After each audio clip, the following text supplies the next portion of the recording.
Welcome to the Spiritist Companion Podcast.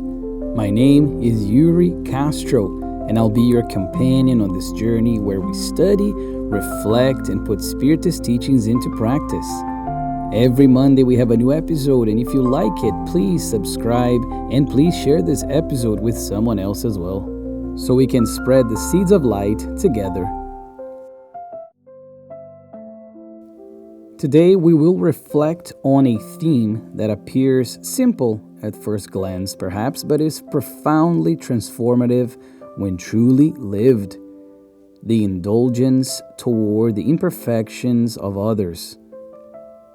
We live in a world of constant interaction: family, work, social relationships, and even digital media nowadays.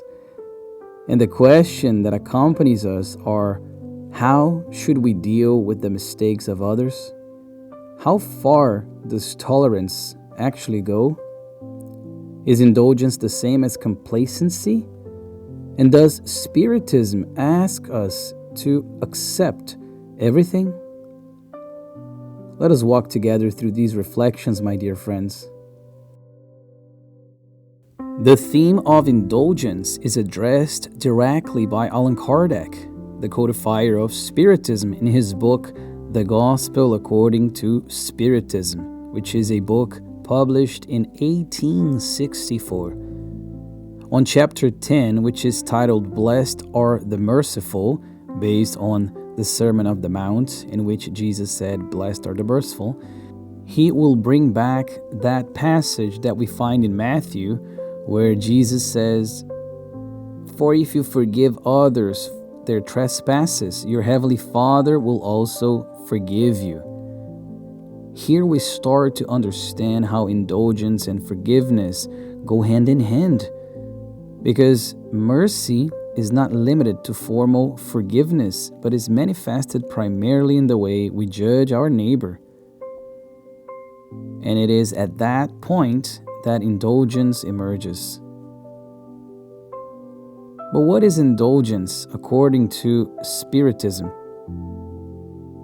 In the section titled Indulgence from that same chapter 10, Allan Kardec is going to present a clear and profound definition of that. He's going to teach us that indulgence is the way of not seeing the evil in others, or when we do see it, of lessening it by seeking its cause. So here, my dear friends, we note that indulgence is not moral blindness, absolutely not. And it's not denying that error exists, but it is refusing to increase evil through harshness, through pride, or even condemnation. Indulgence is born of humility, not of superiority.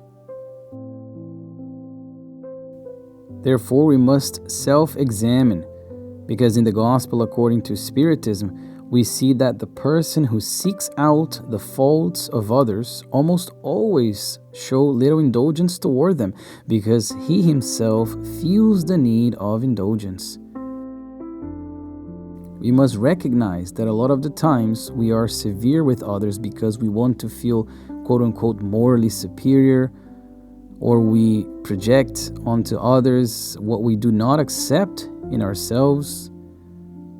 We forget that we also make mistakes, and we actually make many of them. Therefore, indulgence begins when we recognize our condition as imperfect spirits, when we recognize that the other person is also an imperfect spirit, is also someone else on their way to the light, learning through their faults, learning through their mistakes. If we go to the Spirit's book, we'll also learn that all spirits were created simple and ignorant. They all advance gradually towards perfection, and they pass through multiple bodily existences in this path to or toward perfection. And this means that no one is quote-unquote finished.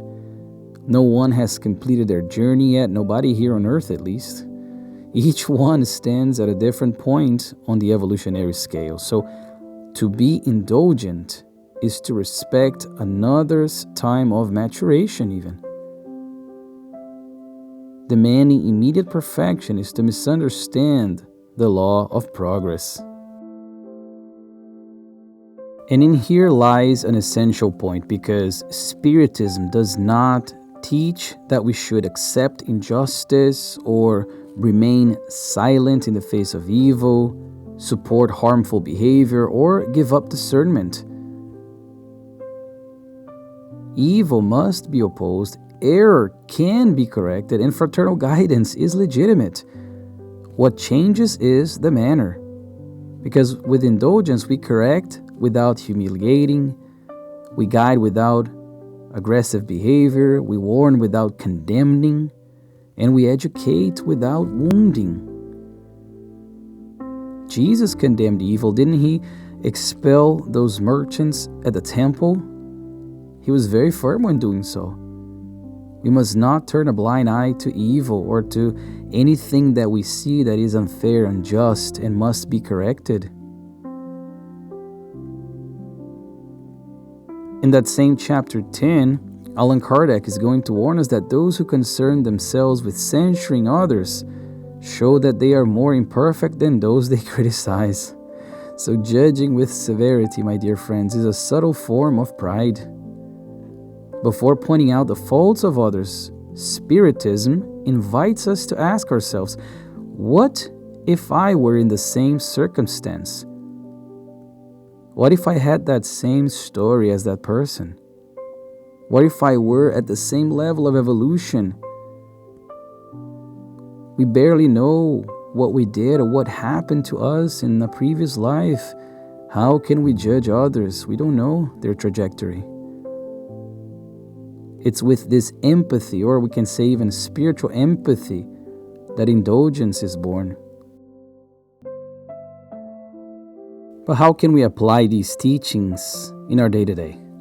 Well, as usual, my dear friends, I brought here a few things that we can try, a few examples of how to bring this teaching about indulgence into our lives. Number one, in the family.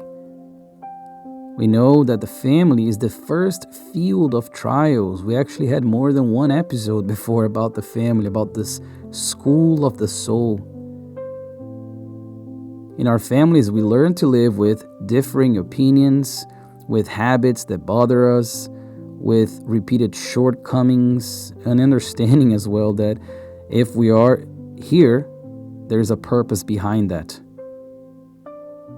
Indulgence here in the family means understanding without justifying everything, guiding when possible, remaining silent when necessary, loving despite imperfections. Because as Spiritism teaches us, family ties are opportunities for spiritual readjustment.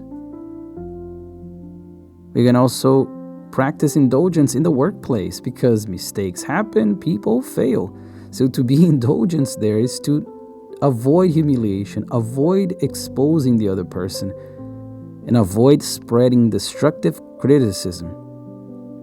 True charity sees faults but avoids publicizing them.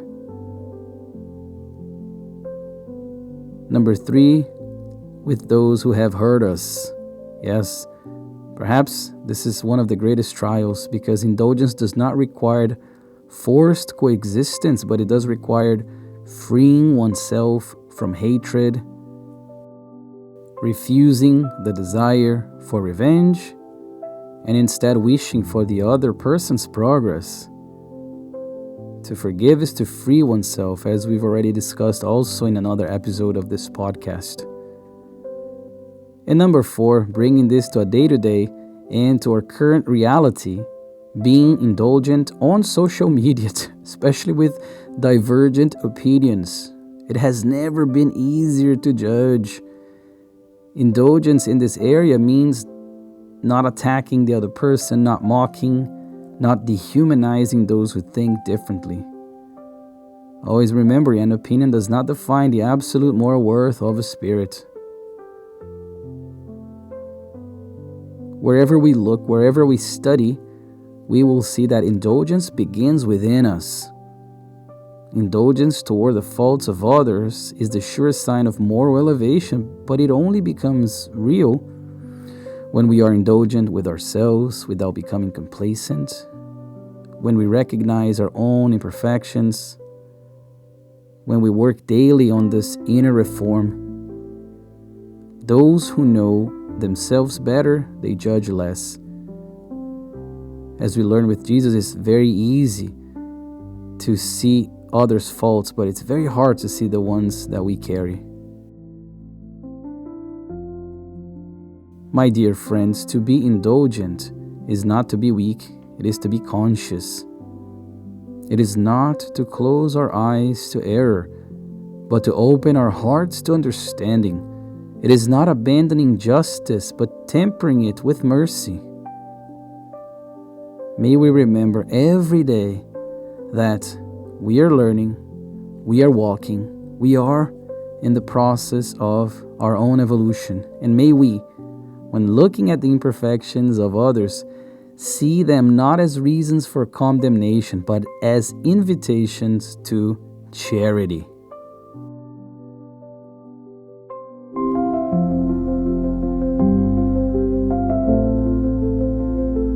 And with that, we reach the end of our episode today. Thank you so much, my dear friends, for being here with me, for reflecting, for learning, and I hope everyone can apply these teachings in their day-to-day.